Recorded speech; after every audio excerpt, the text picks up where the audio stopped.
sosok itu sebenarnya ingin meminta tolong untuk menyampaikan rasa bersalah dan juga permintaan maafnya kepada kedua orang tuanya.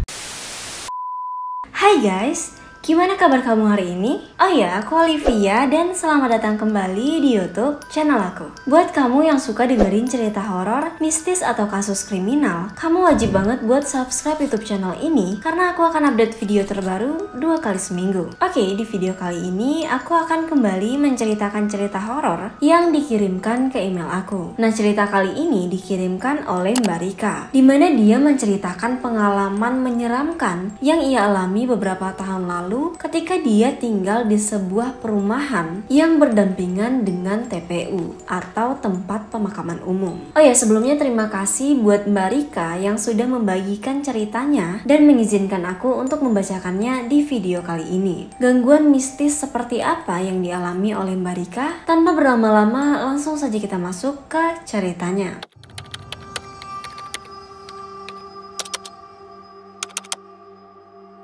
Pada awal bulan September 2016, Mbak Rika yang baru saja menikah memutuskan untuk mengontrak di sebuah perumahan yang perumahannya itu baru dibangun di tahun 2014. Jadi bisa dikatakan perumahan baru. Perumahan itu bukan perumahan yang besar, dimana di dalamnya itu cuma ada 10 rumah dengan bangunan tipe 36 dan rumahnya itu berhadap-hadapan dengan 2 pintu gerbang di bagian depan dan juga di bagian belakang. Selain itu juga ada pos satpam yang letaknya itu di gerbang depan. Nah, sebelum Mbak Rika ini memutuskan untuk tinggal di perumahan itu, sebenarnya suaminya yang bernama Mas Bima sempat ragu buat tinggal di sana karena di seberang jalan sekitar 3 meteran dari samping perumahan itu ada tempat pemakaman umum. Karena takutnya itu nanti banyak hantu yang mampir ke rumah mereka atau hawa rumah mereka ini jadi negatif. Apalagi saat itu yang kosong cuma 1 rumah di dekat gerbang belakang. Dan gerbangnya itu hadap-hadapan banget dengan pintu keluar pemakaman. Tapi ya karena Mbak Rika ini sudah terlanjur suka dengan bangunan rumah itu dan harganya juga murah, jadi mereka pun sepakat untuk mengambil rumah itu. Nah, sehari 2 hari tinggal di rumah itu, Mbak Rika ini nggak ngerasain ada yang aneh. Tetangga-tetangganya juga baik dan suasananya juga adem. Walaupun di kawasan itu banyak banget anak-anak yang balap liar.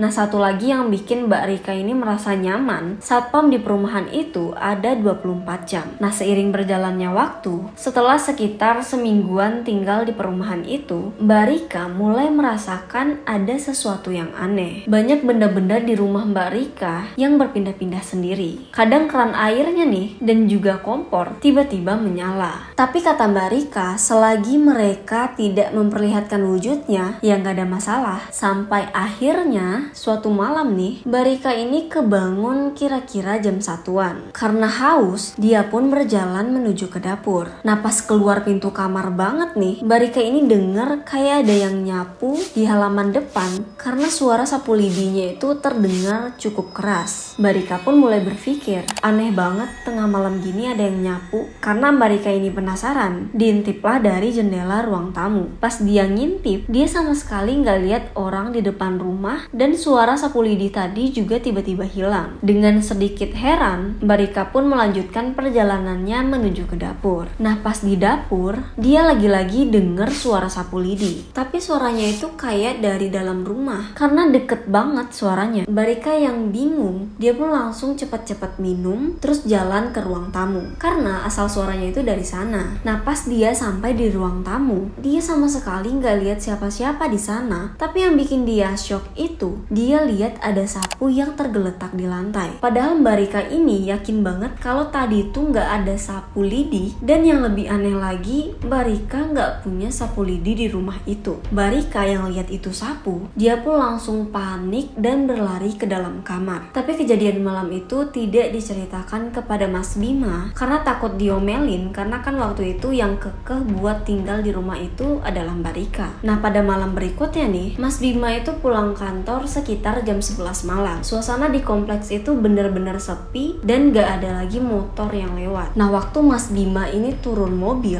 dia dengar kayak ada suara ketawa yang asalnya itu dari dalam rumah. Kata Mas Bima, suara ketawanya itu serem banget dan dia yakin kalau itu bukan suara ketawanya Mbak Rika. Nah, pas masuk rumah, dia lihat Mbak Rika lagi tidur di sofa ruang tamu. Nah, dia bingung tuh. Terus tadi suara ketawa yang dia dengar itu suara siapa? Jelas-jelas suaranya itu dari dalam rumah. Tapi saat itu Mas Bima ini masih berpikiran positif dan beranggapan mungkin aja dia salah dengar. Nah, sebelum bangunin Mbak Rika yang lagi tidur di sofa, Mas Bima ini mau ke kamar mandi dulu dan setelah itu mau ganti baju biar bersih. Pas dia keluar kamar mandi nih dan mau jalan ke arah kamar, dia lihat Mbak Rika masih tidur di sofa dengan posisi yang sama. Yang bikin dia kaget nih, pas dia masuk ke dalam kamar, dia lihat Mbak Rika lagi tidur di dalam kamar dengan posisi duduk. Karena kaget, dia pun teriak. Pas dengar suara teriakan dari Mas Bima, Mbak Rika yang di kamar pun kebangun. Nah, karena Mas Bima ngelihat Mbak Rika yang di kamar itu jalan, dia pun langsung melihat ke arah ruang tamu untuk memastikan Rika yang asli itu yang mana. Nah, pas dia cek ke ruang tamu, ternyata Mbak Rika yang di ruang tamu itu udah nggak ada. Tapi malam itu Mas Bima ini nggak ngasih tahu kalau dia lihat ada 2 Mbak Rika di rumah itu. Saat itu dia cuma bilang, kayaknya ada yang nggak beres nih sama rumah ini. Nah, kejadian-kejadian aneh di rumah itu mulai sangat-sangat mengganggu ketika ada seorang wanita yang ikutan balap liar kecelakaan tepat di seberang rumah Mbak Rika. Dan orang itu meninggal di tempat dengan kondisi yang mengenaskan. Baru sehari nih dari kejadian orang itu meninggal, seluruh rumah yang ada di perumahan itu mengalami gangguan. Seperti ada yang mengetuk-ngetuk pintu rumah mereka, ada suara wanita yang minta tolong, dan juga ada suara tangisan. Tapi ketika mereka mencoba untuk mengintip keluar rumah, di luar rumah tuh nggak ada siapa-siapa. Mereka di perumahan itu nggak ada yang tahu apakah itu suara dari perempuan yang baru saja meninggal di dekat kawasan rumah mereka, atau ada sosok yang menyerupai perempuan itu. Besoknya, ibu-ibu di perumahan itu pun berkumpul dan membicarakan kejadian aneh tadi malam. Nah, pas lagi membicarakan hal itu, tiba-tiba Pak Satpam ini ngomong kalau tadi malam dia lihat ada perempuan yang bajunya itu mirip banget dengan perempuan yang kecelakaan waktu itu. Nah, perempuan itu lagi duduk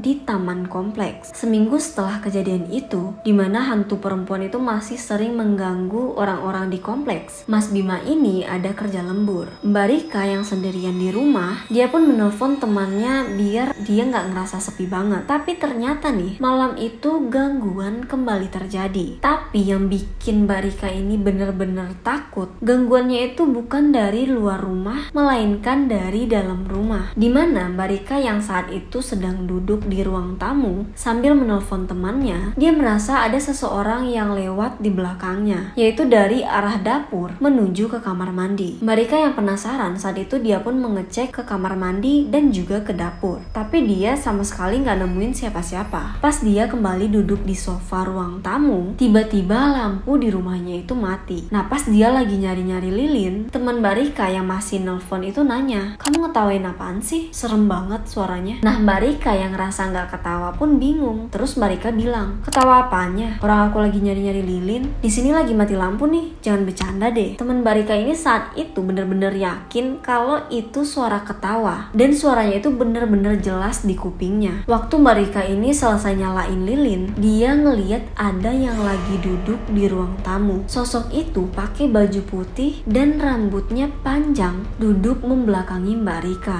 Mbak Rika yang kaget, refleks teriak dan nutup mata. Pas dia lagi panik-paniknya, tiba-tiba dia dengar suara ada gedoran pintu dari luar. Nah, Mbak Rika yang dengar ada suara Mas Bima dari luar, dia pun perlahan membuka matanya. Dan yang bikin takut parah nih, hantu yang tadinya itu duduk di sofa, tiba-tiba ada di depannya sambil bilang tolong saya. Mbak Rika yang shock pun saat itu langsung menjatuhkan lilin dan handphone yang lagi dia pegang, dan lampu di rumah itu pun seketika menyala kembali. Waktu itu Mbak Rika bener-bener panik sampai mematung gak bisa gerak, dan dia juga gemeteran. Tapi karena dengar suara Mas Bima ini yang masih manggil-manggil di depan rumah, dia pun mencoba untuk kembali membuka matanya dan perlahan membuka pintu. Nah pas pintunya itu dibuka, ternyata benar itu adalah Mas Bima. Mbak Rika pun kemudian menceritakan semua kejadian-kejadian aneh yang ia alami kepada Mas Bima. Kemudian Mas Bima ini pun mengajak Mbak Rika untuk mencari rumah baru dan pindah dari sana secepatnya. Besok harinya nih, ibu-ibu di kompleks itu pun kembali berkumpul dan mereka semua itu mengatakan kalau tadi malam mereka sama sekali nggak diganggu oleh hantu perempuan itu. Dan ketika Mbak Rika ini bilang kalau tadi malam dia diganggu habis-habisan oleh hantu perempuan dan dia berencana untuk pindah, Pak Agus, ketua kompleks dari perumahan itu pun mengatakan jangan terburu-buru. Seperti biasa nanti saya akan cari solusinya. Nah jawaban itu sebenarnya bikin Mbak Rika ini sedikit mikir apa sebenarnya perumahan tempat dia tinggal sekarang ini sudah sering didatangi oleh hantu-hantu yang berasal dari kuburan. Nah hari itu Satpam pun disuruh untuk mencari orang pintar yang biasa untuk melakukan pengusiran setan dan cukup terkenal di kawasan itu. Nah ketika orang pintar itu datang nih, dia langsung mengatakan kalau sosok itu sebenarnya ingin meminta tolong untuk menyampaikan rasa bersalah dan juga permintaan maafnya kepada kedua orang tuanya. Karena saat itu, kata si dukunnya nih, sebelum dia ikutan balap liar, dia sempat berantem dengan kedua orang tuanya dan dia belum sempat minta maaf. Nah terus, sosok yang sering gangguin Mbak Rika jauh sebelum adanya kejadian hantu perempuan yang meneror kompleks itu sebenarnya adalah penghuni lama dari rumah yang ditinggali oleh Mbak Rika, dimana orang itu meninggal karena sakit. Dan kalaupun ada hantu-hantu lain yang mengganggu Mbak Rika, itu asalnya dari pemakaman yang ada di samping perumahan mereka, yang mana kalaupun mereka ini dibersihkan pasti bakalan balik lagi. Tapi ya kata mbah-mbah dukunnya, walaupun mereka berkeliaran, mereka nggak akan bisa lagi untuk masuk ke dalam rumah karena katanya sudah dia pagari. Nah saat itu dilakukanlah pembersihan di dalam rumah Mbak Rika dan sosok hantu perempuan dari kecelakaan itu juga sudah diberikan solusi oleh mbak dukunnya. Tapi anehnya nih, cuma rumah Mbak Rika doang yang saat itu dibersihkan oleh dukun, sedangkan rumah tetangganya yang lain itu enggak. Dan pas dicari tahu nih, ternyata rumah yang lain itu juga sering didatangi oleh hantu-hantu yang berasal dari kuburan. Tapi sekarang sudah enggak karena sudah dipagari. Walaupun sebenarnya masih ada gangguan-gangguan yang asalnya itu dari luar rumah. Jadi hantu yang sering masuk rumah di perumahan itu sebenarnya bukanlah hal yang aneh dan sering banget terjadi. Oh ya, semenjak rumah Mbak Rika ini dibersihkan, Mbak Rika ini udah gak pernah lagi mengalami gangguan-gangguan aneh di dalam rumah itu. Nah saat itu Mbak Rika dan Mas Bima cuma betah 6 bulan untuk tinggal di sana karena gangguan itu masih ada dari luar rumah, kayak ada yang nyapu, aroma-aroma kemenyan, atau kadang ada suara tertawa. Jadi itu masih bikin mereka takut dan mereka pun memutuskan pindah. Nah dari peristiwa itu, Mbak Rika dan Mas Bima ini bener-bener was-was kalau mau nyari rumah untuk tempat tinggal mereka, dan mereka nggak mau ngambil resiko lagi untuk tinggal di samping TPU. Oke guys, sekian cerita pengalaman horor dari Mbak Rika. Gimana menurut kalian? Apa kalian berani tinggal di rumah yang samping-sampingan dengan pemakaman? Tulis komentar kalian di bawah. Dan buat kalian yang punya cerita-cerita horor yang mau aku bacakan, kalian boleh banget untuk mengirimkannya ke email aku. Kalau kalian suka dengan video kali ini, jangan lupa untuk like, subscribe, dan juga komen, serta hidupkan lonceng notifikasinya agar kalian mendapatkan informasi terbaru dari channel YouTube aku. Sekian untuk video kali ini dan sampai jumpa di video-video menarik selanjutnya. Bye!